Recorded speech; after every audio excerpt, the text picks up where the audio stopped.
Sasa vile nilikuwa ninakaa hapo ikiwa huko kanisani, hiyo kijana ya pastor akanipenda.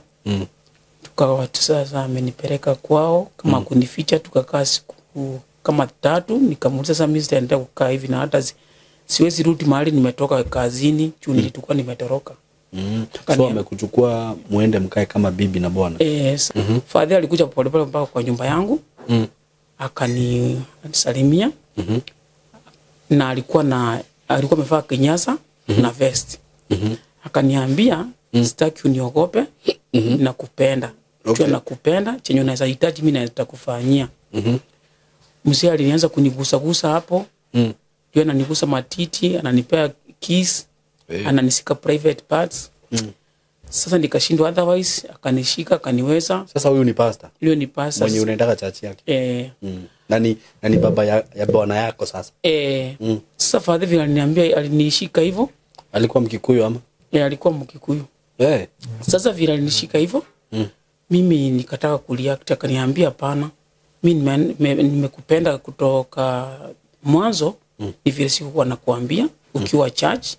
Umekuwa mtu mzuri, lakini kijana wangu amenitangulia, haitakuwa na shida. Mimi nitakuangalia kama mtoto wangu at the same time as my lover. Usikuja kupewa sasa mtoto anapewa China. Father alisema mtoto aitwe babu ya mzee. Juu sasa angeitwa jina yake ya huyo Father. Juu sasa mtoto ni wake. Sasa naona aibu usiku nikaona mtu amekuja. Mtu akaniambia mwanaume tena kama huyo tu, mwenye amedress kama huyo, amevaa suti ya black. Akaniambia, madam, wacha nikuambie hivi, hii story yenye umeona ukiaitoa tunakukujia wewe.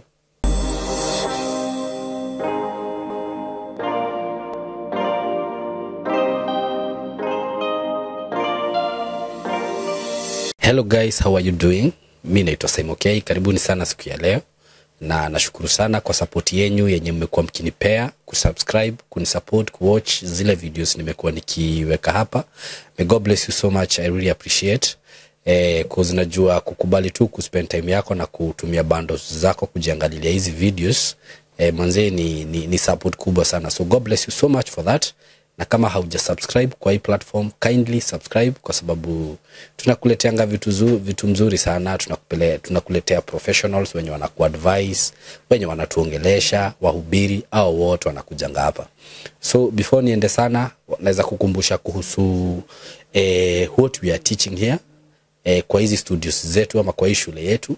Kama uko hapo na unaweza kuwa unataka kujua about videography and photography, professional photography, professional videography, film production, uko na mtoto wako unaweza taka asome computer packages, ama hata wewe unaweza kuwa na interest ya kusoma about computer packages, animations, 2D and 3D, graphic design, fine art, unaweza taka ajue kuchora, akue pro, DJing, zile vitu zote ukimleta hapa tutakuwa tunamfundisha.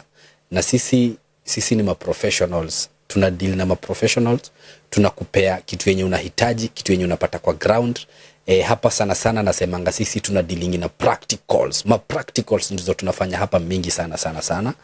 So ukileta mtoto wako huku ama wewe mwenyewe ukikuja huku, cause naona hata kuna watu wakubwa wanafanya inquiries, labda unapata mtu anataka kufanya graphics, mwingine anataka kufanya IT, mwingine hakuwa amefanya computer packages anataka kufanya saizi, mwingine tu anataka kujua tu kutumia computer hajui.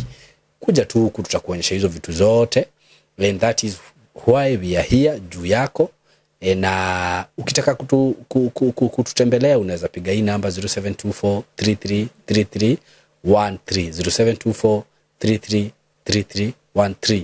Na ukikuja hapa kwetu mimi nakwambia utai regret, because we are giving you the best. Kama ni mwalimu mwenye anakufundisha, muna interact na yeye one on one. Bado kama unaweza taka kusoma online, labda wewe uko mbali, hauko Nairobi, hauko Ruiru, labda uko Kitale, uko Kisumu, uko diaspora, bado ukitaka kusoma online, we can still handle that, na utafundishwa vizuri sana kila kitu yenye unataka na watu professional. Kama wewe bado unajua everything about video, lakini unaweza taka kujua cooperate vitu kama drone, gimbals, just call us kwa hiyo namba na tuna offer hizo vitu zote. So karibuni sana. Kitu kingine naweza kukumbusha ni kuhusu zile ploti nimekuwa nikiuzia courtesy of Tayari Lands and Housing. Niko na ploti ziko Isinya. Na by the way, hata watu wenye walienda Isinya last time waliona venye hiyo place imegrow. Mahali pazuri sana. Plot inakuuzia 450,000 Kenya shillings ukibuy cash. Na kama unaweza taka kununua na installment plan, it is 500. Whereby unaekelea deposit ya 150,000, balance unalipa na 6 months. Zingine ni kuitia zile plot niko nazo pande za Matu. On your way to Mwingi mahali tunaitanga kwa Mudhos.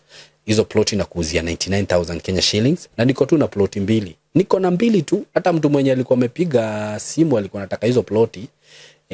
Alikuwa anataka 4 zimeshikana. So zingekuwa zimeenda. So hizo tu mbili kama kunaweza kuwa na watu wawili watajitolea, ama mtu wa feel staki project indipite, ama labda hata utake kushikanisha zote mbili. 99,000 Kenya shillings.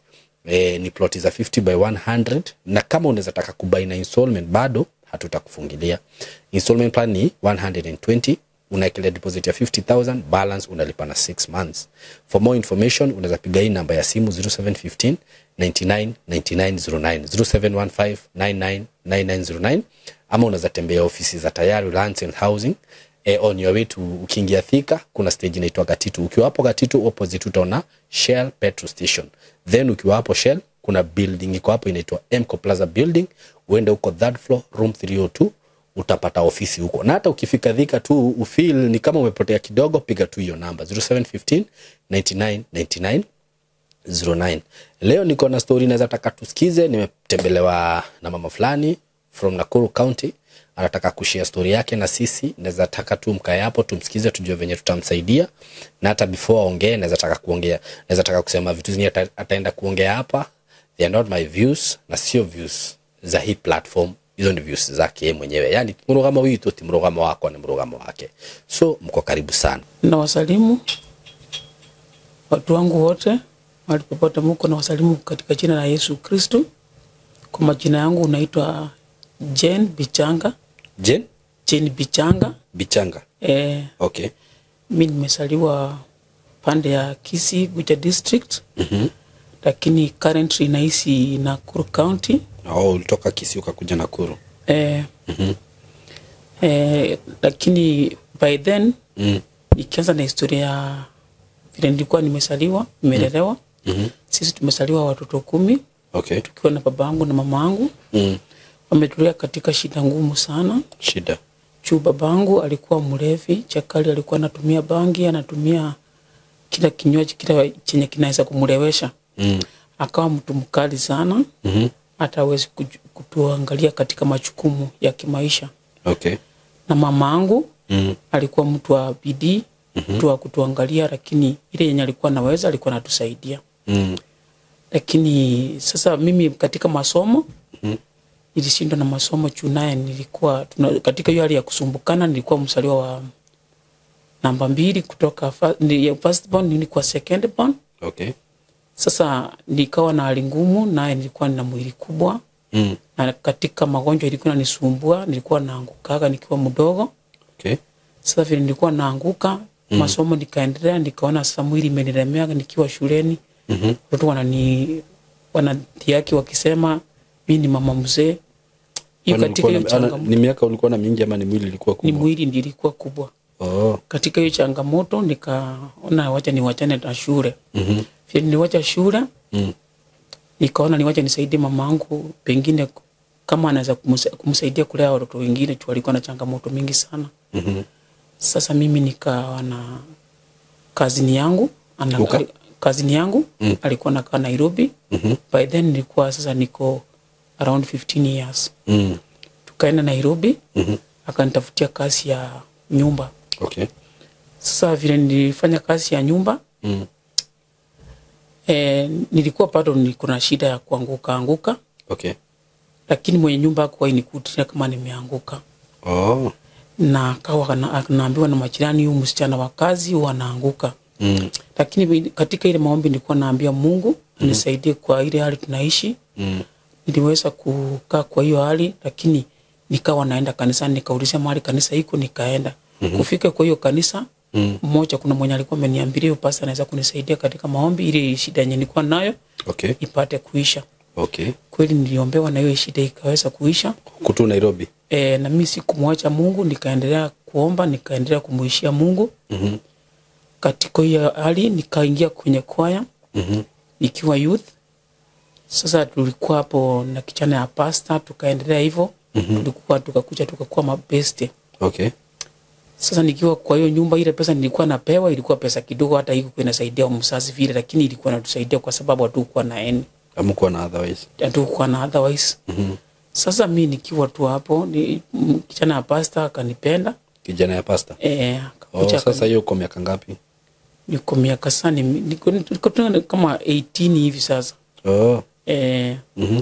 Sasa vile nilikuwa ninakaa hapo, nikiwa huko kanisani, hiyo kijana ya pastor akanipenda. Tukawa sasa amenipeleka kwao kama kunificha, tukakaa siku kama 3. Nikamuuliza sasa mimi sitaendelea kukaa hivi na hata siwezi rudi mahali nimetoka kazini, juu nilikuwa nimetoroka. So amekuchukua muende mkae kama bibi na bwana. Sasa nikamwambia siwezi rudi huko. Yeye akaniambia ina shida. Kwenye ulikuwa unafanya kazi sasa? Haina shida, wewe utakaa tu hapa. Nikamwambia sasa nikijificha hivi nitajificha mpaka lini? Na sasa itajulikanaje niko hapa? Maisha yangu itaenda aje? Akanifichua, akaniambia ina shida, nitaambia dad. Sasa vile aliambia baba yake. Baba yake sasa ni pastor. Sasa ndio tukaitwa, tukakaishwa chini, tukaulizwa kwa nini mmefanya hivi, mbona Mungu tuambia tupange harusi. Kijana akasema yenyewe amekosea, lakini sasa amsamee tu. Ni kwa sababu ile hali yenye alikuwa ninamueleza matatizo yenye napitia na vile kwetu tunaishi. Akanionea huruma, na hii si huruma peke yake, alikuwa amenipenda. Sasa hata wazazi wao kwa wabaya, wakanichukua kama mtoto wao, tukakaa tukaishi vizuri. Lakini sasa siku moja mzee akanitokelezea. Mzee mgani? Baba, father in law. Akatokelezea, nilikuwa nafua, kanichapa matako yangu, kanichapa matako. Kwenda kustuka hivyo, kuangalia nikakuta ni father. Mimi nikastuka tu, nikakuwa na aibu. Akaniambia usijali. Akaanza kama kunishika huko na mtu nyumbani, kijana yake alikuwa ametoka na hata mama hakuwa. Na kuna sisters wake mmoja na brother wake mmoja walikuwa hata walikuwa shule. Au kuna mtu nyumbani, sisi tulikuwa watu wawili nyumbani. Sasa father vile aliniambia, alinishika hivyo. Alikuwa Mkikuyu ama? Alikuwa Mkikuyu. Sasa vile alinishika hivyo, mimi nikataka kureact, akaniambia hapana. Mimi nimekupenda kutoka mwanzo, ni vile sikuwa nakuambia ukiwa church.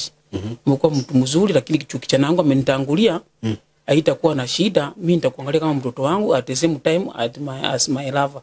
Lakini iwe siri yangu between me and you. Sasa mimi nikashindwa hiyo maneno itanipeleke aje. Sasa kijana wake vile alikuja, mimi sikumwambia, tukaendelea. Siku moja mama akasikia mama yake ni mgonjwa, sasa shosho yetu ni mgonjwa. Akaenda nyumbani kumwangalia.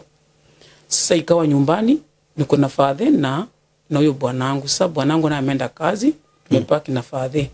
Father alikuja polepole mpaka kwa nyumba yangu. Akanisalimia. Na alikuwa amevaa kinyasa na vest. Akaniambia sitaki uniogope, nakupenda. Chua nakupenda, chenye unaweza hitaji mimi nitakufanyia. Mzee alinianza kunigusa hapo. Ndio ananigusa matiti, ananipea kiss, ananisika private parts. Sasa nikashindwa, otherwise akanishika, akaniweza. Sasa huyu ni pastor? Huyo ni pastor. Mwenye unaendaka church yake? Nani baba ya bwana yako sasa? Sasa hapo alinishika, nikashindwa sasa nifanye nini, sitapiga nduru. Na mimi ndio nimejilete hapa kwa kijana yake. Na watu nikiangalia, ndio huyo mzee ako na tabia ya umaraya, lakini in other way huyo mtu ukimwona ni mtu mkarimu, ni mtu akona na upendo. Yani au wazazi walikuwa na upendo. Yani watu wakarimu tu. Sasa nikashindwa nifanye aje, nilikuwa nimepata mahali pazuri na isaishi niite hao watu kama wazazi wangu ni wapende. Na huyo mzee ananifanya aje? In fact nikashindwa nifanye aje, kanishika tu, na nilikuwa nimemaliza period. Nilikuwa nimeenda period kama sasa nilikuwa ndio nimemalizia. Sasa tulikuwa tuchaspend na bwana wangu. Sasa kukaa. Kwa hivyo hata wewe unahitaji. Mtu ukimaliza wakati mtu ukimaliza period, sasa ukikaa unasikianga sasa unaweza tamani, unaona? Sasa wakati huo vile amenishika yenyewe nikatamani, lakini hata yenyewe unaweza penda baba lakini useme chukichana amenitangulia, wacha ni mimi ni deal tu na kichana. Lakini sasa juu baba naye amekuja off guard, tena yeye pia amenipenda. Nikashindwa otherwise. Hao watu sasa mtu akani challenge. Sasa akanishika hapo. Mimi nikasema chukichana yake alikuwa atanishika, nikasema atafanya nini? Amuko amelala na kijana yake. Tulikuwa tunararanga lakini nilikuwa na sana niko kwa period. Sasa niko kwa period. Sasa ndio ninangoja. Unajua sasa mtu ukiwa kwa period mtu anakuheshimu tu kwanza kuacha umalize. Sasa msee yeye akanitangulia sasa kama nimemalizia sasa. Sasa vile alinitangulia mimi nikajifanya nimegonjeka, kijana kukucha, nikamwambia mimi ni mgonjwa. So mtalala pamoja? Mlilala? Tulilala lakini hatukuspend. Azin muli have sex? Hatuku have sex na nini na kijana. Nauliza na mzee. Mzee alinishika. Karara na yeye. Sasa vile tulilala na yeye kijana vile alikuja, mimi feel guilty. Okay. Sikuweza kumkubalia kijana yake aniende kwa sasa usiku. Nikamwambia mimi nasikia sikipoa. Akaniambia unasikia aje? Akaniambia sasa yeye akaenda akaambia wazazi. Akaambia babake piangu asikipoa. Na complain akona kichwa inamuuma sana. Na hata ninaona kama ana faint. Yenyewe mimi nikiwa na stress, kichwa kuna feeling na strain, style fulani na nishikanga na sasa nakaa kama mtu mwenye ana collapse. Hiyo shida nakuanga nayo. Sasa hiyo shida hata sijui ilitokanga wapi na ilinisumbua kwa muda mrefu. Sasa vile nilisikia hivyo walinipeleka hospitali. Nikakaa kwa ward kama siku 3. Sasa kurudi home. Sasa tena nikakaa sasa kuniguza nikakaa. Sasa nikaambiwa nikimaliza 1 week nirudi kuangaliwa vile naendelea. Nikaendelea kucomplain nilikwenda kupimwa. Nilikuwa na complication ya dizziness. Alafu kuna kitu ilikuwa inanishikanga kwa uti wa mgongo. Sasa ina combine na kichwa sasa hivyo vile nilikwambia na strain. Sasa nikapimwa. Ni kama niko na pregnancy. Nikakutikana ni kama niko na pregnancy. Sasa baba yake akakuja akaniambia na uchuko na mimba, akaniambia na uchuko na mimba. Sasa sijui alijulia wapi. Sasa mimi nikanyamaza. Tukarudi nikakaa nikaona sasa tuko na bwana wangu na ajui maneno. Si tuliendelea na bwana na huyo baba yake. Na sasa mimba ni ya nani? Ni ya baba yake. Sasa baba yake akaniambia tunachuko na mimba, mimi najua vile nimekupea mimba tayari. Sasa wakati tulienda mimi sasa baba yake akawa niuliza tena. Vile akawa niuliza, mimi nikarudi nikazaa mtoto. Nilizaa mtoto. Kashughulikiwa sasa ndio. Na bado kijana yake mnaendelea vizuri? Sasa apewe China. Mtoto ndiye apewe China. Baba alikataa eti asipewe China yake. Eti apewe uka. Na sasa kwa hapa hii hali yote kubeba mimba na nini mlikuwa mnalileta aje na baba yake? Hakukuwa na shida yote na mimi. Chui alikuwa mtu wa kanisa. Hakukuwa na nichukia vote. Na bado unaenda kanisa? Kanisa nilirudi sana nikawacha. Nilikuwa naendanga lakini nikafika mahali mimi nikawacha. Sasa akaniuliza kwa nini ninawacha kanisa? Nikamwambia mimi naona nikienda kanisani na niko na mimba na sijafanya harusi. Sasa itajulikana aje? Sasa nitaleta aibu mbaya, mimi siendi kanisa. Wakaniambia ni sawa. Sasa ndio usiku ya kupewa sasa mtoto anapewa China. Father alisema mtoto aitwe babu ya mzee. Juu sasa angeitwa jina yake ya huyo father. Juu sasa mtoto ni wake, sasa anaona aibu Na sasa wewe ulijua aje mtoto ni wa father si wa kijana yake? Sasa yeye mwenyewe tena aliniambia. Nani? Yeye mwenyewe aliniambia eti yeye amenipea mimba tayari. Na eti najua. Na sasa yeye atajua aje? Mimi aliniambia hivyo. Si wewe. Sasa kitu ilituma nijue amenipea. Sio sikuwa nimespend na bwana wangu wakati wa period. Wakati nimegonjeka nimeenda hospitali. Nimerudi nimekaa 2 weeks. Hamkuwa umeonana? Ai kwa nini? Sasa unajua kitu yenye tuma tu kuonana. Niko mgonjwa. Sasa yeye amenihurumia hiyo shida yenye na nituma inanishika kwa kichwa. Ananihurumia. Kwani shida ilikushika immediately? Sasa ni mara ya kwanza ni venye ulikuwa umemdanganya hausikii vizuri. Sasa hiyo shida ni sasa unajua yani nilianza kuimagine. Unajua wakati mtu tuseme for example uko na stress unaweza kwenda hivyo urudi ukue damaged. Si ni kweli? Sasa hiyo kitu ikanishika. Wewe sasa stress ndizo zilikuwa zinafanya ugonjeke mara ya kwanza. Juu ya vile huyu mzee amenifanya sasa nashindwa nitoke hapa vile watu ni wazuri niende nyumbani kwetu tena kuteseka ama nirudi pale kwa umate. Na kwa umate hakuna kitu nilitoka nayo huko. Sasa niasina nitarudije huko. Sasa ikabidi tu nivumilie na nikaendelea na kuregain tu. Kwa hivyo sasa ulikuwa sure mimba ni yake? Okay. Sasa ni hivyo. Sasa nilikuwa na period kama ningekuwa nimepata mimba na huyo jamaa angekuwa sikuwa na period ya kwanza. Sasa tuko hapa kwa jina. Kwa jina sasa.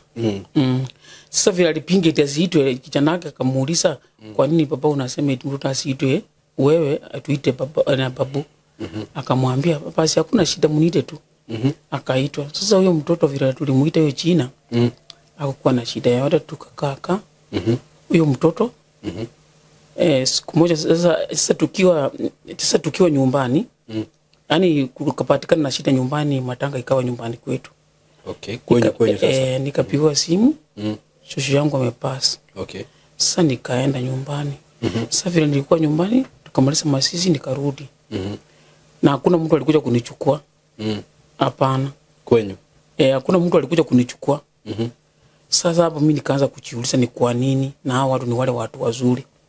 Sasa vile nilirudi mtoto akaanza usiku akulala vizuri. Mtoto? Akulala vizuri akawa anazunguka usiku yote alali vizuri ikabidi nimtoe kwa kitanda yake nimlete kwa kitanda yetu. Sasa mtoto ima vile sikumuosha nikachukua maji nikaosha mtoto wangu. Vile nilimuosha mtoto akaanza kufanya mkono kama kupooza. Sasa vile alifanya kama kupooza yule mtoto kijana yani bwanangu akaenda akaita wazazi akamwambia mtoto ni mgonjwa. Mtoto akapelekwa kwa hospitali usiku akasema sasa wakaanza kusema kwa nini wewe ulipeleka mtoto Kisii na wa Kisii ni warorogi. Ndio na wao wamefanyia mtoto mmeroga mtoto.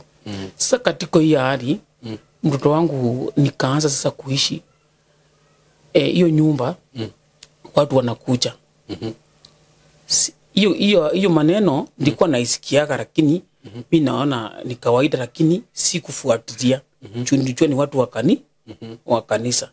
Sasa wakati mtoto wangu sasa nimetoka hiyo matanga nimekuja mtoto wangu sasa nikimwona kwa kitanda yake naona mtoto wangu ni kama na sasa mimi nakumbuka haraka mtoto nimuangalie. Kwenda nakuta mtoto hakuna. Ukimwacha kwa kitanda unakuja unapata hayuko. Usiku. Usiku. Sasa mtoto ndiye ameenda wapi? Kiambia bwanangu mtoto ameenda na mama. Kuchaona mama akaenda na mtoto. Sasa nikashindwa kwani mama anawezaje kuja usiku niangalia mtoto na mtoto si mdogo anisaidie. Sasa inaenda aje? Kidogo nikakuja time. Vile time nikachifanya nimerara lakini si charara.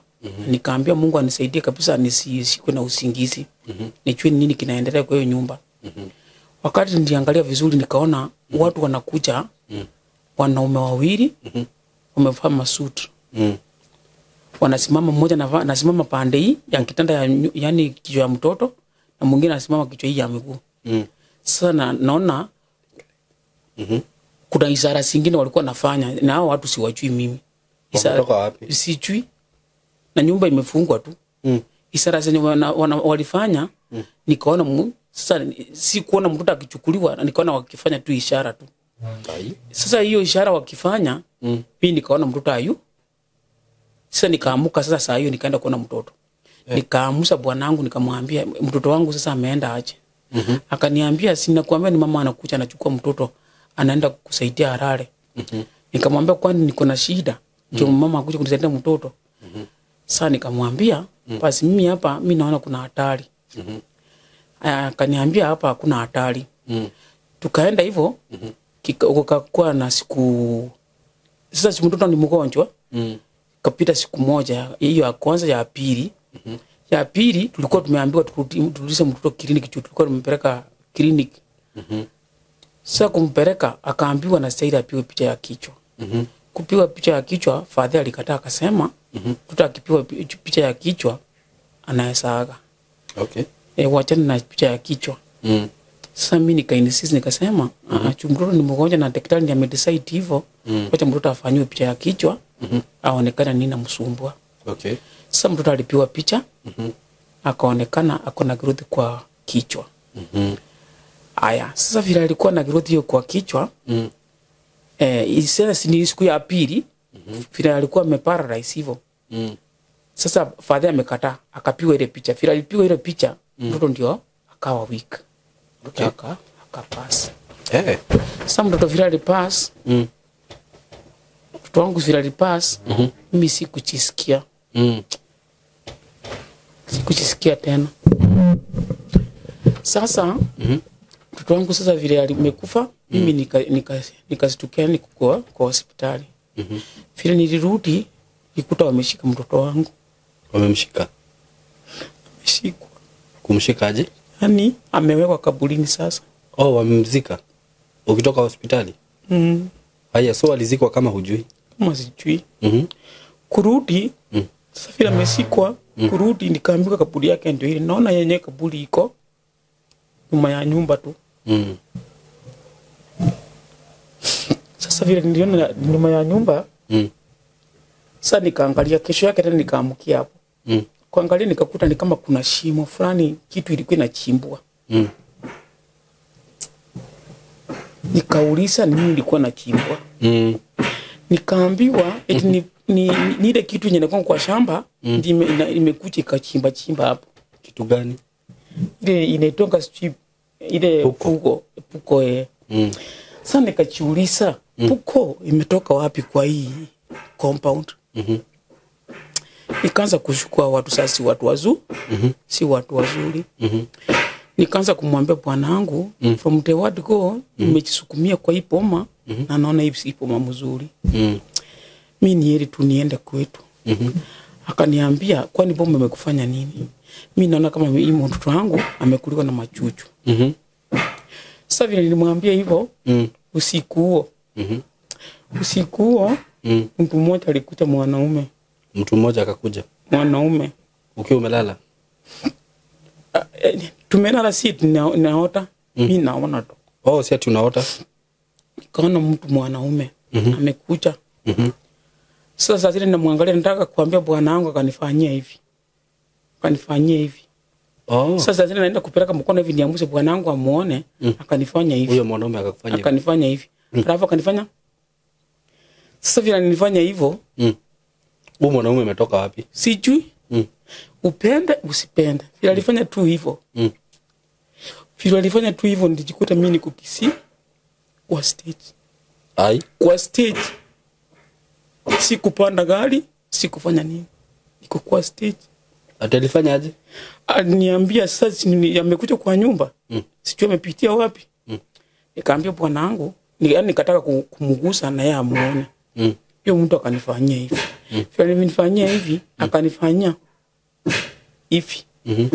Sasa vile alifanya hivyo, mimi nilistukia niko kwa stage. Asubuhi na mapema. Kwetu. Stage ya kwetu. Sasa mimi hapo nilianza ma stress, nikasina nifanye nini? Huko nimetoka mkono tupu. Mahali nilikuwa nafanya umeti nimetoka mkono tupu.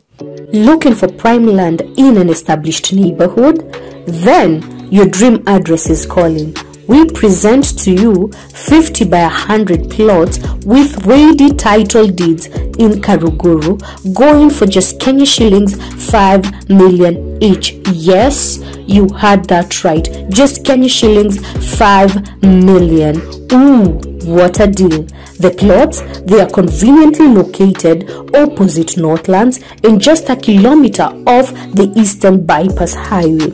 Enjoy the luxury of convenience surrounded by modern amenities such as prestigious schools like the Lakewood Vantage School, and the Royal Brain School.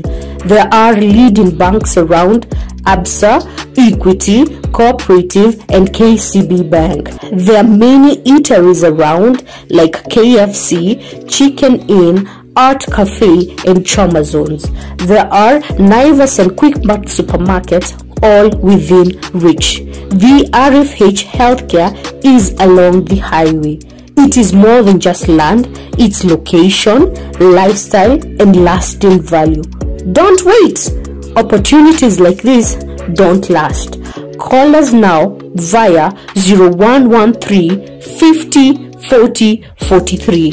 0113 50 40 43 and secure your piece of Karuguru luxury. Karuguru, where your future begins. Sasa ulijipata ukiwa umejitayarisha ama ulikuwa aje? Mimi nilichukua tu, sikuwa nimetayarisha yani. Venye tu ulikuwa umelala? Mimi nilichukua tu, nimesimama, niko huko na nikaishi baridi, niko na baridi. Sasa nikashindwa nimefikaje huku. Nikastuka. Sasa mimi nikajiuliza, kwani nilikuwa wapi? Na nimefikaje hapa? Nimepanda gari gani? Yani kama ndoro tu. Yani nikaimagine nilikuchaje hapa. Sasa nimesimama tu, sini mapema ya saa ya 6. Kuna my cousin nyumbani kwetu, yani kama jirani yetu, tunaitana kama makazi ni huko home. Alikuwa amekuja na motorbike, ni kama alikuwa ameleta mteja huko. Akaniona. Vile aliniona akakuja akanisalimia, akanibeba akanipeleka home. Sasa vile tulienda home, nikafika nikasi kuongea na mtu. Nikaanza kutafakari vile kulikuwa, mimi niliingia nikalala. Nikatafakari vile kulikuwa. Usiku vile ilifika, sikuongea na mtu yote yenyewe. Mimi niliona ni kama niko na aibu. Sikuongea na mtu, mimi nikaingia nikalala. Vile nililala, usiku ikafika. Usiku nikaona mtu amekuja. Mtu akaniambia, mwanaume tena kama huyo tu, mwenye amedress kama huyo, amevaa masuti ya black. Akaniambia, madam, wacha nikuambie hivi, hii story yenye umeona ukiaitoa tunakukujia wewe. Sasa nikajiuliza, kwa hivyo hao watu walikuwa watu wa masetani. Mimi ndio sikuwa najua, ndio najua. Kwa hivyo hii story ilikuwa tu mimi wanitumie, waninyang'anya mtoto wangu wamtoe kafara, mimi nikuje. Sasa wananiambia eti wananithreaten eti watanikujia. Si wao, lakini wametumia sijui ni mteja wao wa mapepo. Sasa mimi waliniambia sikuwa ambia mtu hiyo kitu, nikanyamaza. Lakini asubuhi vile niliamka, sikuamka mtu wa kawaida. Niliamka nikipiga nduru, nikiongea Kisungu, nikihubiri, nikipiga mayowe tu napiga, yani si mtu wa kawaida. Nikuhubiri na uhubiri at the same time wanaona kama nimekuwa kichaa. Wakanishika, nikaambiwa nikapelekwa hospitali. Huyu mtoto vile alikuja, pango akasema huyu mtoto vile alikuja acha kuongeleza mtu, ni kama ako na shida, tumpeleke hospitali. Sasa nikashikaniwa nikapelekwa hospitali. Nikauliza na daktari ni nini mbaya, nikamwambia mimi sisikii kuumwa. Na sasa hiyo sasa nimwambie na Kizungu, mimi siumwi. Mimi nafanya nini hapa? Mimi nipelekeani home. Sasa vile nikatolewa hapo, niliandikiwa madawa, nikakuja nikapewa. Hiyo dawa ninaishika tu naitupa. Sikunywa. Sasa ile kitu iliwashinda, walishindwa. Sasa huyu ni ugonjwa gani? Sasa daktari amempea dawa ndio acha kubali kukunywa. Sasa ni mtu mgonjwa ama ni mashetani yamshika? Wakanitia mapastors, wakaniombea. Sasa vile niliombewa, sikuweza kuregain. Kuna mmoja ali make decision, akasema huyu mtoto wacha apeleke wapi? Wacha apeleke kwa Pastor Ng'ang'a. Pastor Ng'ang'a anachonga kufukuza mapepo. Na kusema ukweli, vile nilipelekwa kwa Pastor Ng'ang'a, yeye ndiye aliniombe nikaweza kupona kutoka kwa hiyo hali ngumu yenye nilikuwa nayo ya masetani. Pastor Ng'ang'a huyu mmoja? Pastor Ng'ang'a. Pastor hiyo mwenye nitwanga huyu wa vituko komanda.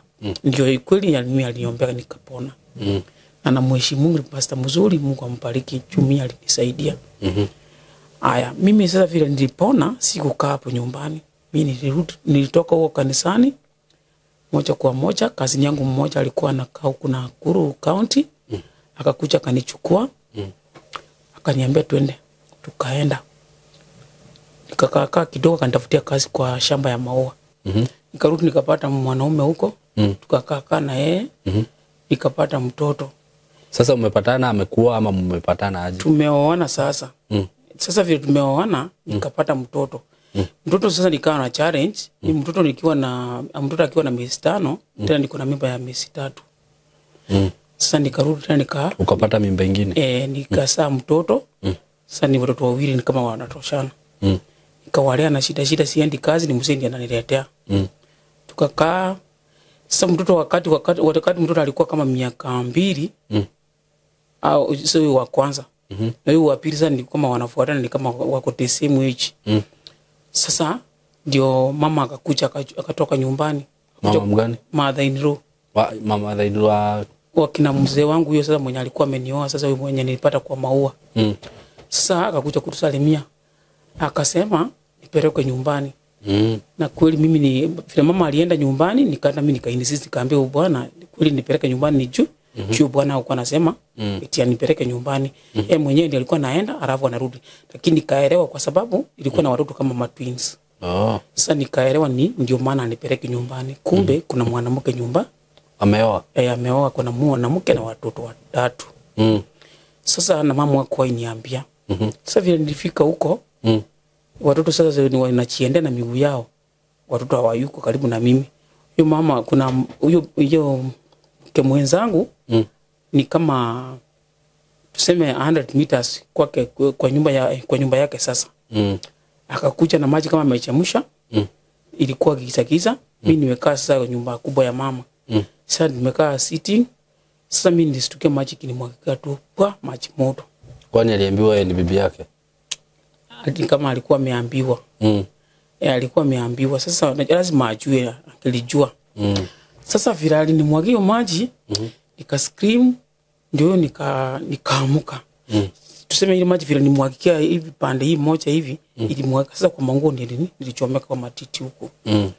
Sasa ikashindikana vile nafanywa, nikapelekwa hospitali hiyo usiku, nikafanywa dressing. Alafu kesho tukaambukia kwa chief. Hiyo kesi sasa iende kusemwa juu mtu kwa nini amenifanyia hivyo. Hiyo kesi ilipigwa. Mimi nikafika mahali nikasema mimi ndio niko na nini? Niko na makosa kwa sababu pengine niliingia kwa boma ya mtu na si kufanya investigation kama ni mtu ako married ama yuko married. Kwa sababu kitu ya kwanza ningefanya, ningeenda nyumbani nimwambie ni sister nipeleke nyumbani kwao wakati amenioa. Sasa singekuwa kwa hiyo hatari. Lakini hatari ni kuja kunipata niko na watoto 2 na nimechomeka. Sasa nikasema ngoja tu nisifanye kesi. Sasa mimi nikatoka hapo moja kwa moja nikarudi mpaka huko mahali tulikuwa tunaishi. Nikaingia kwa nyumba. Na huyo mume wangu aliona aibu hakuwa inifuata. Hakunifuata, alikuja nikasikia amerudi tu lakini anakaa pande nyingine mbali. Sasa kukuja mahali niko mimi nikanyamasia hapo. Sina kazi, sina eni. Nikaanza kuhustle, nasumbukana. Nilikuwa naenda msituni na saidia watu kutoa makaa na watoto wangu. Nikitoa hiyo makaa na kuja nauza.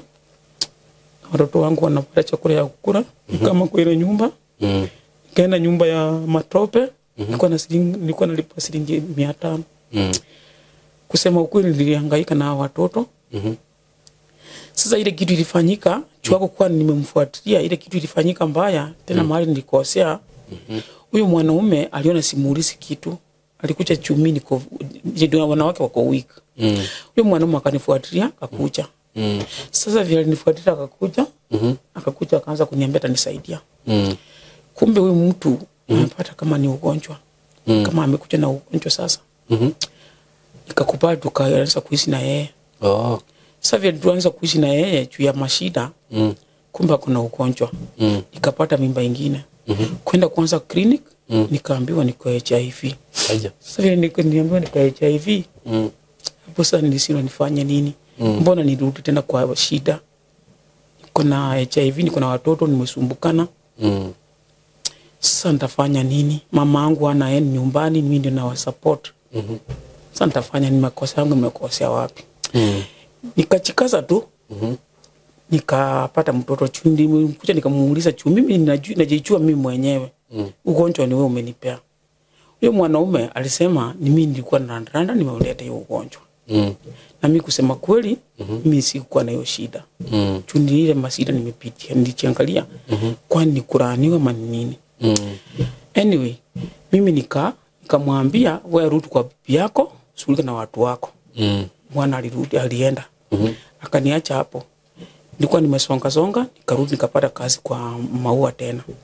Nikaanza kufanya. Sasa nilianza kufanya hiyo. Sasa wakati hiyo nilikuwa sasa nimepimwa, nimeambiwa kuna HIV, mimba ni changa. Nikasema sasa niko na mimba, niko kwa institution. Huyu mtoto akikuja nitampea nini? Sasa niharakishe niende kwa kampuni kama nitapata juu kuna mimi makaratasi wanahitaji documents fulani wanahitaji kwa maua. Ukiwa nazo unaingia. Nikazitafuta nikaingia.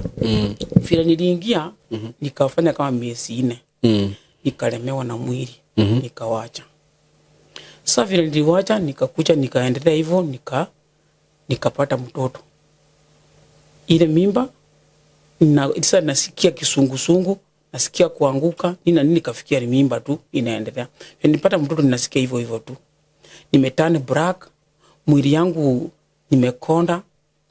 Macho ukiniangalia ni macho inakaa ni red, ni kama nilipigwa sandi inapona iko red, kale kenye mtu amepigwa magongo ndani hiyo macho yangu inakuanga tu hivyo.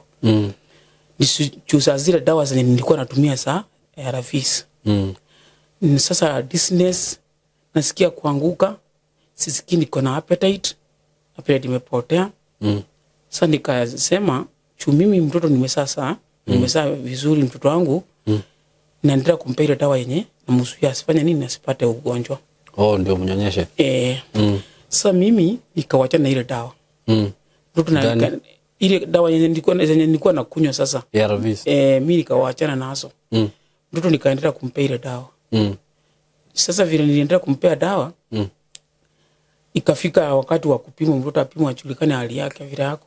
Mtoto alipimwa akakutikana ako sawa. Akapimwa tena na raundi nyingine akakutikana ako sawa. Sasa tena vile alipimwa raundi ya mwisho akaonekana pato ako sawa. Ako sawa. Sasa mimi nishukuru Mungu, akasema amenisaidia mtoto wangu atakuwa infected. Sasa mimi isile madawa sikuendelea nazo, lakini vile nilianza kuregain mwili yangu ikaendelea kurudi. Nikarudi kwa hali yangu ya kawaida. Siumwi, lakini ugonjwa niko nao ndani yangu. Lakini utumii madawa. Lakini situmii madawa. Sasa nikakuja nikatamani nijue nitaweza fanya aje. Sikurudi kwa daktari kumuuliza, lakini nilishindwa siumwi na situmii dawa. Na nasikia mtu akuwa na HIV anaweza kufa. Ama anaweza kuwa na attack na magonjwa. Ni ile magonjwa inamuua ama ni HIV inamuua. Sasa hiyo kitu nikarudi nikakuja vile nilijiuliza, nikaenda nikauliza daktari, akaniambia hapana, ukiwa na HIV na ujilinde unaweza kuwa attack na magonjwa, inategemea na damu ya mtu. Sasa nikawacha hivyo kidogo. Nikiwa katika ile hali, baba yangu nikasikia amepass. Baba yako mzazi? Amepass. Sasa mama yangu amepake kwa hali ngumu pato kabisa, kuna hali ngumu. Baba yangu ni mlevi ndio chakalia, lakini in the other hand mtu akiwa watu wawili kwa boma wanasaidiananga. Hata kama mtu ni mlevi, nyumba inakuanga kuna comfort hata kama mtu ni mlevi. Sasa mama yangu anasumbukana ndio. Na nasikia niko mimi pia nasumbukana, simsaidii.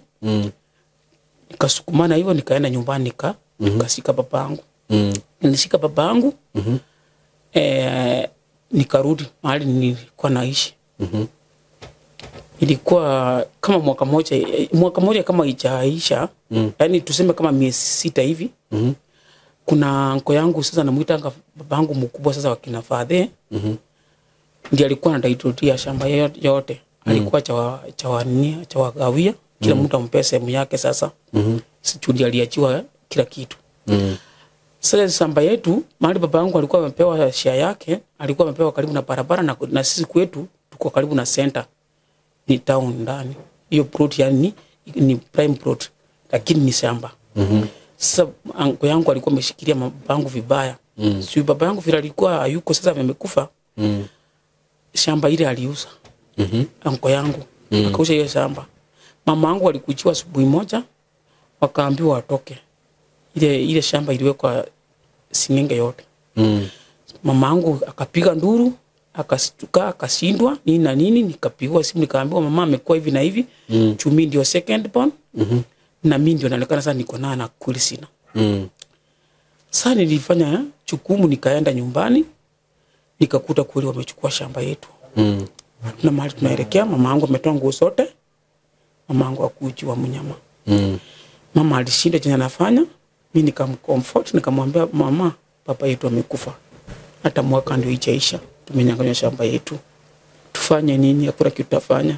Tutamuishia tu Mungu, tumulidie Mungu. Tukachukua jukumu ya kwenda kwa chief akutusaidia akatutupa. Tukachukua jukumu ya kwenda kwa serikali hawakutusaidia. Lakini tukaachia Mungu. Nikaambia mamangu acha tuende chuo sasa sina mahali pa kumpeleka. Lakini nisema hata nikakaa single room. Nienda na mamangu sitamwacha. Nikakuja na mamangu mahali naishi. Tunakaa kwa nyumba moja. Wale watoto wengine walikuwa wakupa kidogo. Wakakuja tukakuja na tulikuja watoto 6 kutoka nyumbani. Sasa wawili wameniondokea. Wale watoto wenye nimepaki nao watoto 3 na watoto wangu wako sasa watoto 6. Sasa tukaishi na mamangu kwa hiyo nyumba. Tunakaa kwa lingumu. Mimi naenda na hao watoto wetu tunatokota makaa. Tunakuja tunapanga tunauza hapo kwa barabara. Tunaishi kwa barabara tunapata chakula ya kukula. Na tunapata ya kulipa hiyo nyumba. Ishi. Mama yangu mara anatoroka anaenda wapi na wapi akona depression. Mama yangu akatafuta aenda kujirusha kwa mto. Wataenda kujirusha kwa mto? Anatafutia vile anaweza kufa unakuta anataka gongeza hata kwa barabara achirushe. Akakuwa na hali ngumu ya kumwangalia mama yangu. Tukasumbukana lakini bahati mbaya alienda akaingiza mguu kwa shimo fulani. Alikuwa anatoroka akafunjika mguu. Nikampeleka medical. Nikakosa pesa ya picha. Tukarudi nyumbani. Mamangu tukakaa mguu ilirudi kaosa. Mguu yake iliosha. Sasa mamangu akarudi akakaa muda kidogo akapass. Vile pass tukua na N. Sasa nikasema nifanye nini? Isikuje kusemekana mimi ndio nilitosa mama nyumbani kwetu. Nikapigia huyo anko yangu simu. Nikamwambia mamangu amekufa. Huyo mwenye alichukua shamba? Mamangu amekufa. Akaniambia sasa ukiwa amekufa unanitaka nimukule. Akaniambia nikuje nimchukue nimukule. Kata simu. Sasa mimi hapo kuna majirani kaambia mimi sina mahali pa kupeleka mamangu. Sina usaidizi. Munisaidie. Sasa nikasaidiwa. Mamangu akapelekwa cemetery. Tukamsika hapo. Sasa kutoka hapo tumekuwa na hali ngumu. Hatuna maisha mzuri. Mimi nakaa na watoto wetu 3 na watoto wangu 2. Nakaa maisha ngumu. Mimi nachoma mahindi. Watoto wetu wanaenda kurokota makaa. Sasa mimi naona maisha ni ngumu kwetu. Hatuna shamba, hatuna mahali pa kuishi. Nakaa maisha ngumu. Na mtu wa kulilia, mtu wa kuambia shida zetu. Mungu tu tunaangalia. Sasa katika ile hali yangu ya magonjwa nisumbua. Tuseme hii HIV. Pia nimesukumana nayo. Kusema kweli nimekuwa na challenge. Nikatoka mapema asubuhi. Pariti nikuse tu. Mwili yangu nasikia ni kama iko na fracture. Mwili mzima. Yaani ni uchungu ingine yenye hata siwezi kujigusa. Sasa bado utumii dawa? Situmii dawa. Ai. Situmii dawa. Sasa ile dawa nilikuwa natumia na nigeuza mwili na kuwa black, nikakonda, nikakosa appetite. Sasa vile niliwachana zile dawa, ndio nikakuwa mzima. Sasa yenyewe siumwi, lakini ile shida tu ninanikula tu. Tuseme nikiwa kwa baridi. Mwili yangu itaki baridi na sina maisha mzuri. Mimi nachomanga mahindi wakati kuna baridi sana, sitoki. Nategemea wale watoto wetu wadogo waende warokote makaa na hao wangu. Watoto wangu waende shule. Niliwaweka shule ya private, chundini nikaongea na teacher mwingine. Nikamwambia akinichukulia watoto wangu, Mungu atakusaidia, yani Mungu atakukumbuka tu. Wasome ngarau wafike class 2 ama 3 ama 4 mali nilifika. Mimi nimefika class 4. Na wao ngarau wachue kujisomea hata kama nini, hata kama ni barua. Hiyo mwalimu akaniambia nitakusaidia, lakini sasa nitakusaidia aje? Mimi nitawezaje kukusaidia? Na mimi mwenyewe sina uwezo pia. Sasa watoto wewe walete na wewe ufanye jukumu ya kutafuta. Kutafuta ni ngumu. Kupatikana mapato haipatikani, lakini kuna Mungu juu mbinguni. Naamini siku moja ataweza kunitetea. Ataweza kunifungulia mlango na mimi. Katika ile hali napitia ni hali ngumu. Ni hali ngumu. Naomba Mungu anisaidie tu. Anionee tu huruma yake. Asiniwache. Nimejaribu kuomba, lakini naamini siku moja Mungu atakuja. Mungu atanitetea na mimi. Watoto wetu wapate sehemu yetu ya kuishi. Mimi nipate sehemu yangu ya kuishi, kwa sababu wananitegemea. Wote wanataka kutoka nyumbani, wote tulikuwa watoto 10. Wanataka kutoka wote nyumbani wakuje. Wananipenda. Sasa wanaishi wapi hao? Sasa unajua ni nini? Pale nyumbani wale watoto wanakaa kama chokora. Chokora ni kusema aje, mtoto aenda ajisikilie kwa mtu, apate chakula. Na hapa pia mahali niko, si niko na maisha mzuri, tuko na raha. Isipokuwa ni hiyo niliwaonyesha mahali wanaweza enda warokote makaa, tuenda tuuse kwa barabara. Na mimi nikichoma mahindi. Ngarau tupate cha kukula na kulipa nyumba. Tungekuwa pale tuko na msongamano ya shida. Okay. Lakini Mungu ametuhurumia, tunapata. Wale wananiuliza tukuje, na waambia sasa mtakuja wapi? Sasa hiyo kitu imenishinda haki. Sasa kitu yenye natuma ni jisemee hii maneno yote.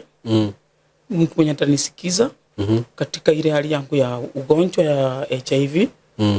Kweli situmii dawa na niko na kwa hali mzuri. Pengine kunaweza kuwa na mtu mwingine ako katika hali kama hii yangu. Ama kama hakuna, kama kunaweza kuwa na mtu mwenye anaweza kunifuatilia, anisaidie.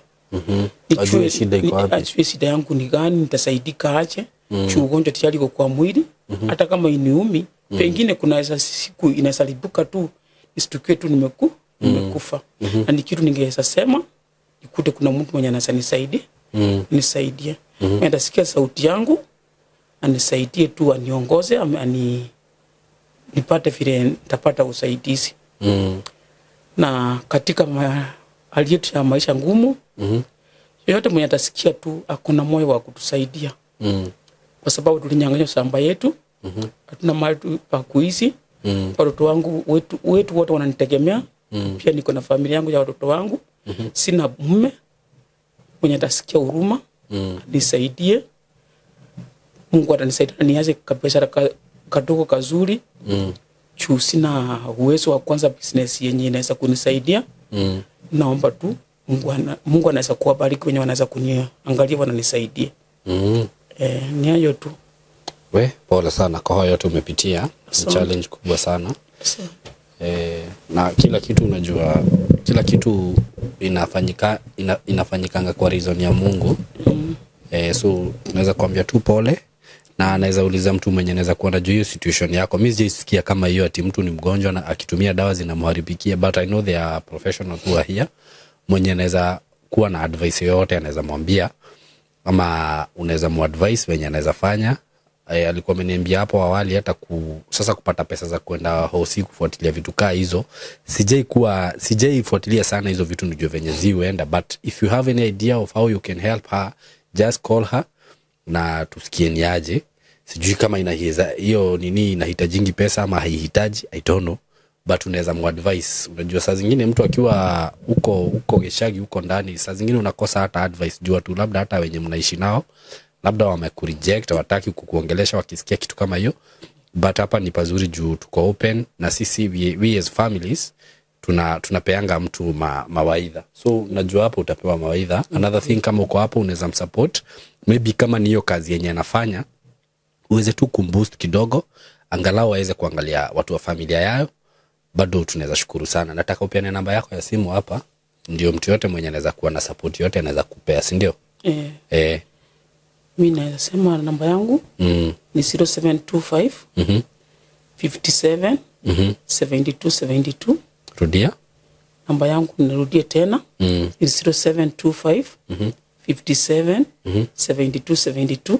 Chini itakuja Jane Bichanga. Jane Bichanga. Sasa kutoka hapo kama ni namba ingine ya pili, peana tu hiyo moja. Moja inakuanga enough cause unaweza peana mbili, mtu akue confused, si ndio? Hiyo moja tu iko sawa for now. Mungu akujalie na akukumbuke wewe na familia yako. Amen. Na azidi kukupea maisha marefu. Asante. God bless you so much. Mimi naitwa Simon K. Kama uja subscribe, kindly kubali to subscribe kwa hii platform. May God bless you so much. Asanteni sana. Hello guys, how are you doing? I hope you're doing good. Muthenya wa muthi ndina undu mwega muno ndamurehera guku ma followers makwa na ma fans makwa. Uhoro wigie broti ndi nacio ci mwena wa Eastern Bypass, na ni broti ci handu hega muno kuma farafara-ini ĩrĩa main ya Eastern Bypass ukuingira kilomita 1, na ona farafara ĩyo ya kuingira ni ya rami. Uguo handu haria gukorwo gikinya maram ni handu hanini muno. Handu hetagwo Karuguru. Wi Karuguru, ungioria Karuguru kuma haria rami-ini ukuingira o kindu kilomita 1 ukorwo kinyite broti-ini ici. Ni broti cia 50 by 100, na ndiriona broti igiri peke yake. Broti ici ndirakwenderia thogora wa ciringi milioni 5 o broti. Na handu haha kuringana na uria urahona to ni njui urona mbica, ni handu hakurite na njira nene muno. Ni handu haikaraga itonga, ni handu haikaraga atongoria, ni handu haikaraga ma celeb, ni handu hega muno ungigura na wake muciĩ waku.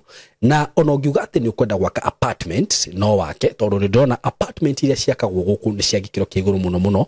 Na ni ndageria kuririria ndaigua ati thogora uria apartments irihagwo guku, okorwo ni ta 2 bedroom ndaigua cirarihio ngiri 40, ngiri 50. Uko ni handu ungiuka hihi ona wenda ku invest na mwena ucio no invest.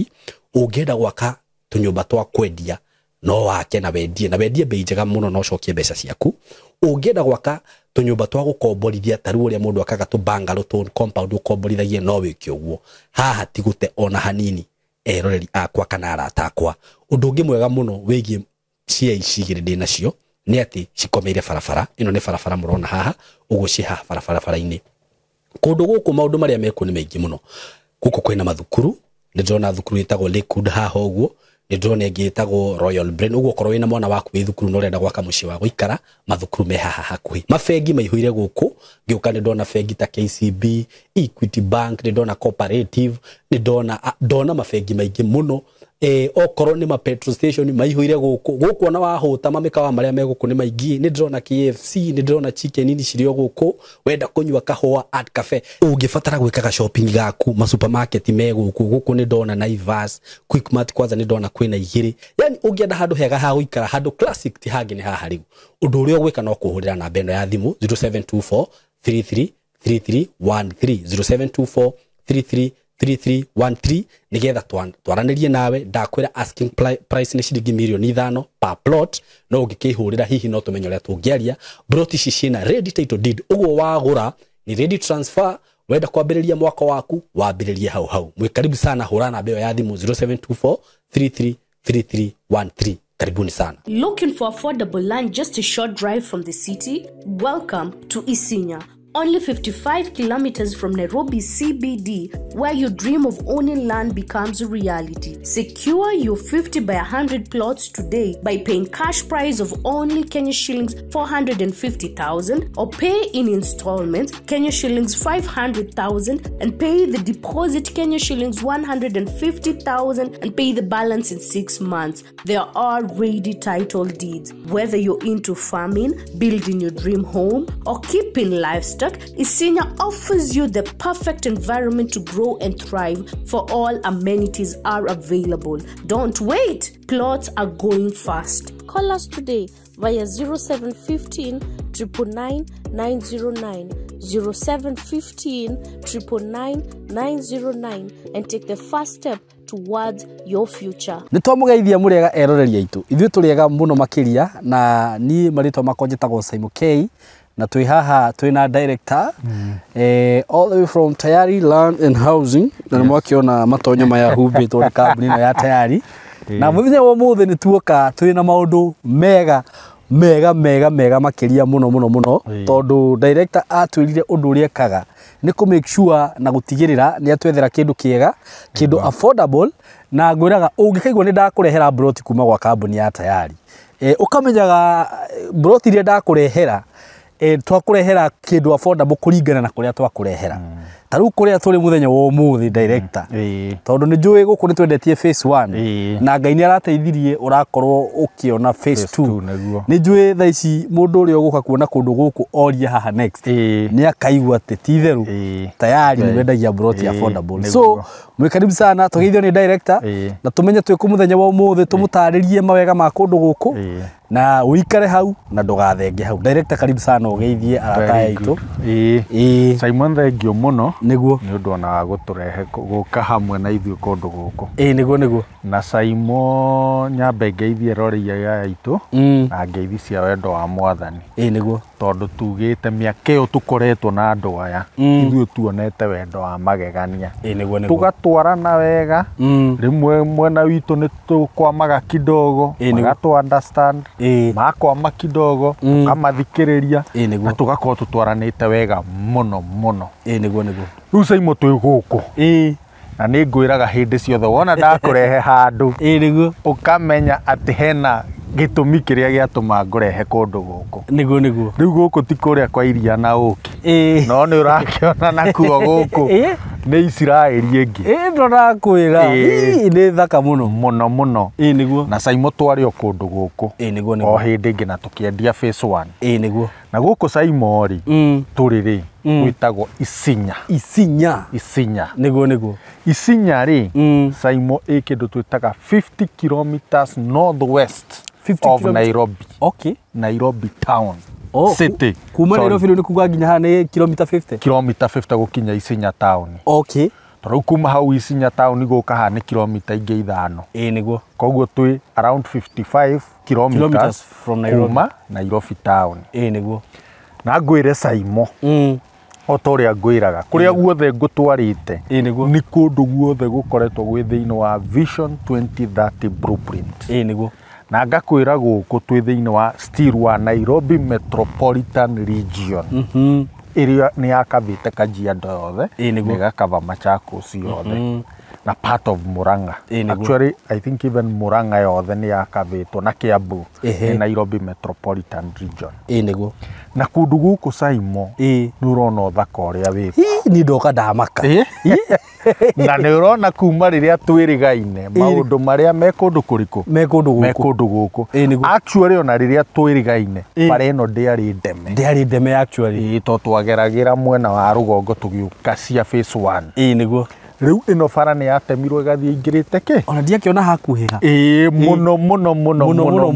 mũno tondũ rĩu tũrandivatĩra tũkaga kũingĩra ga center-inĩ tũkandivati hanini nĩ ka bypass niguo tũkaingĩra nako na Simon ngwĩre njerethere mwĩroreri witũ ũrĩa angĩkinya thĩinĩ wa mũgũnda ũyũ wĩ Nairobi town niguo no woe bara igĩrĩ no ũthiĩ na Gĩtengera ikũrũke Gĩtengera niguo 20 kilometers from Kitengera ukinye Isinya niguo wakinya Isinya woe bara tarĩ ya gũthi na Kiserian niguo 800 meters to 1 kilometer turn to your left niguo uingire bara ĩyo na bara ĩyo nĩ thondeketwo wega mũno na nĩ weyonera na tondũ ona ha MCA nĩ na haha rũgongo MCA wa gũkũ haya no ũcoke ume ugere Nairobi ume Nairobi woe bara ya Lang'ata Road Bomas of Kenya uingire Rongai uingire Kiserian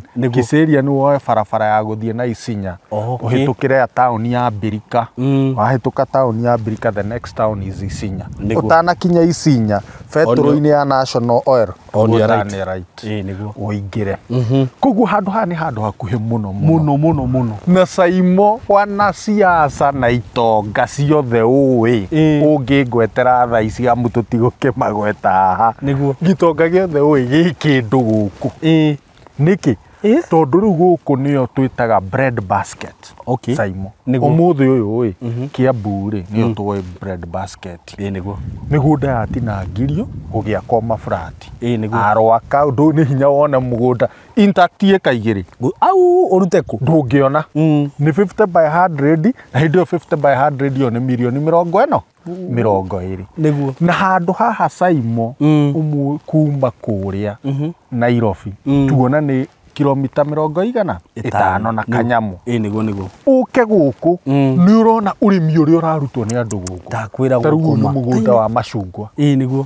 ĩrĩa nĩ mĩgũnda ya hay kũrĩa nĩ hay haha center rĩu taũni ĩno rĩu ĩno tũriganĩtie nĩ manyũmba andũ magũrĩte magaka nĩ ũrĩmi mũtheri wa mahiũ wa mĩmera tondũ tĩri wa gũkũ Saimo nĩ mwega mũno nĩguo. kũndũ gũkũ gũtirĩ kĩ kana kĩ ũtangĩka Saimo Gũtirĩ. think of it gwaka gwaka kũrĩithia nĩ ũkũrĩithia kũrĩma nĩ ũkũrĩma wĩ mũira atĩ tũkĩingĩra harĩa nĩ wona industries iria ciĩ kũrĩa nĩ mago down mũndũ wothe ũrenda ku invest agro processing zote utafanyia wapi nĩ ũgwĩkĩra gũkũ nĩguo. koguo Saimo kũndũ gũkũ nĩ thahabu ino nĩ thahabu nĩguo. na Saimo kũndũ gũkũ mĩaka ĩrarĩ ho mbere ĩyo rĩ I think 5 years ago nĩguo. Isinya rĩ was a very dusty town karĩ town yoru kĩna kũu ũmũthĩ ũyũ nĩ ũrona mĩako ĩrĩa ĩ town as a matter of fact Saimo nĩ wona hau town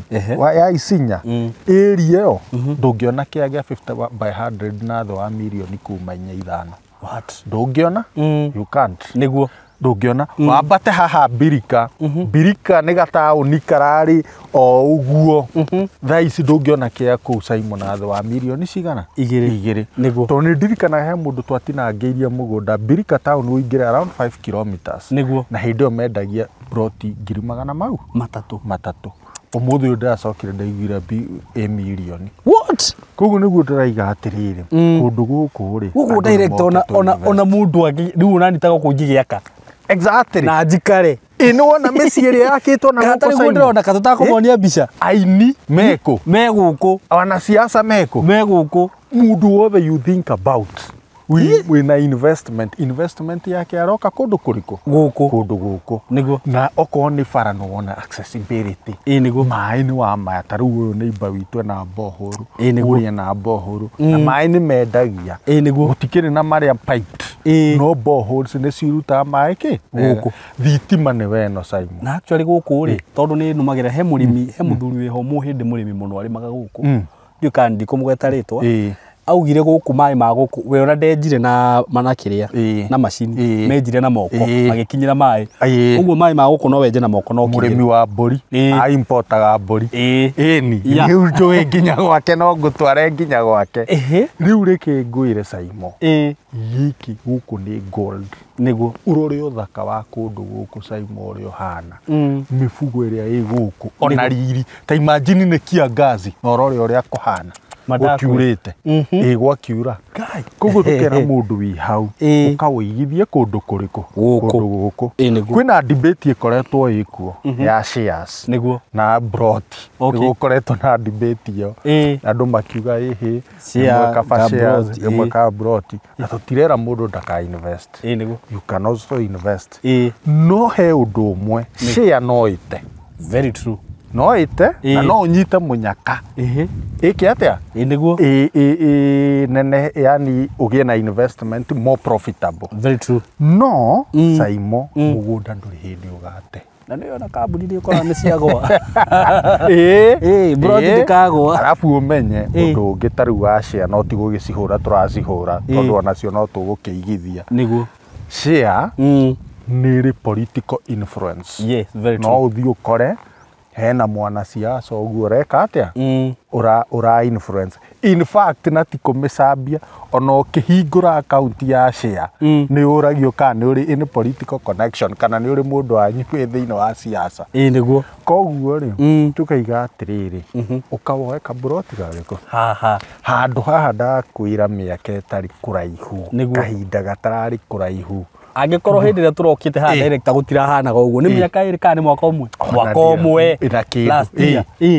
gutirari u guku na twa struggle muno guthie niguo no ni kuonaga nuona kwina maendeleo me kundu kuriku me kundu guku tundu mwaki security maundu maya mothe niki niguo koguo tugakera mundu wi hau uka uigithie kundu kuriku kundu guku tondu wona waigithia thina ma investment yaku ndingiurira na kundu guku ona uigue ni ukwenda guikara ni uguikara na kaundu kangi ga bata muno Kajiado na area ici cia Isinya na Kitengela ni very cosmopolitan ndungigwita kwa Maathai as a matter of fact gukirio na Maathai no andu ari ingi me guku ni andu ni kabila tofauti Gikuyu Githii Baruya kila mtu ako happy koguo tukamera riri ni ihinda rianyu kai muigithie nage umuhoro ucio Ngai ni eguka turathimite atukurugia bururi witu Saimo niguo actually no nyende kumera atiriri tondu ni nyendete uhoro wa urimi muno ri arimi aringi muno marari mari moragira guku ici ni guku ukora mundu ni ya mugunda ni akombora mugunda wa eka 20 arari manyanya arari maitunguru na aga kamucie gake uguo guku tigute ni kundu kwega muno niguo Saimo director phase 1 ndonete yari haria mbere yoyo ndikiwe kana uyu gutwenderia uria watwenderia phase 1 kana uyu ni ugukiongerereka mbei Saimo ndirendaga kuonge ni turari na force muno gutindikwo kuongerere no tuiga atiriri andu aria meguka mbere tukumenderia o ta uria mekite atia twendagia to ni maranjiraga atiriri director twethere Isinya to no wakinyinire no o bei no iriku no iria hau ithuĩ twita kamboni ni ithuĩ tukuhinyiririka kidogo ka profit gaitu nege gukundera no tukuga atiriri tumenderio uguo bei ya 450 hekia 50 by 100 kia cash 50 by 100 niguo angikorwo wi wa installment ni ngiri magana maigana matano urihe na mieri igana 6 utuhe deposit ya ciringi ngiri igana ria 500 ici ngiri tukuhe mieri 6 gukorwo kiriha koguo ni ta kuga ati ungikorwo uigireire ri na icio 150 ri ndwagitigia 350 mieri 6 ri ta ngiri 60 o mweri na that is inclusive ya title deed niguo handu ho akiri hega biu koguo hati kindu kingi tugacoka gwika atia na urie riria tuguka site moke morie cia guku manyonie kia kimwe kirendio the wa ciringi ngiri 700 ni matingiona ni ndanoria na hindi wengi ndokite ni ndoriti na mundu uria hihi wagurite kia mbere ni njuyo na thaa ici akiendia ndangiedia asa akwendia wega muno another thing ino ndona ni bara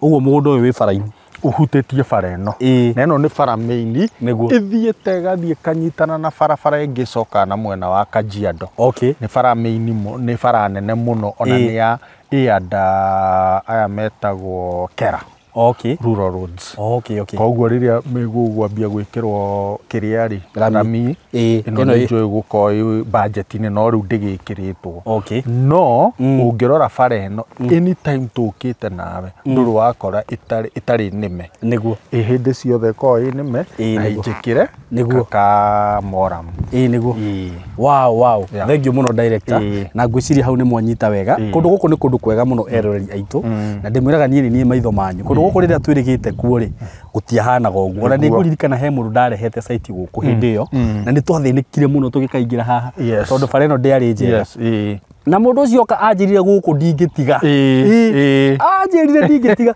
ona thaa ici no aranjita ndiramuhutiirie ngamwira atiriri haria woete ka phase 1 ri hena kamugunda kangi turathie kuruguria aranjira wa mwarugurio kanjira immediately riu ri ni kundu kwega muno mwiroreri wakwa na guku kwina maundu mothe na iyo ni nduthi ni mwakigwa twi bara-ini ona mundu ungienda kurima by the way guku irio ni cireka wega muno ni tukumuonia mbica cia migunda guku guku iro ni cireka wega muno na toguo mwiro ni director kia gia 50 by 100 hamwe na title ni ciringi 450 na mundu uri kwenda kuriha na thire no urihe na mieri 6 wambe wigirire 450 balance urihe na mieri 6 no ru wakiriha na thire ri ciguka 500 na kundu guku ru andu aria manjuragia ati handu mangiaka guku ni kundu mungiaka ukai guku ni kundu mungiaka ni guku kwanza riu guku ni director tondu ni nguwe ha ota kanuthu eka ri ndakona gutari kuo ngari taira riu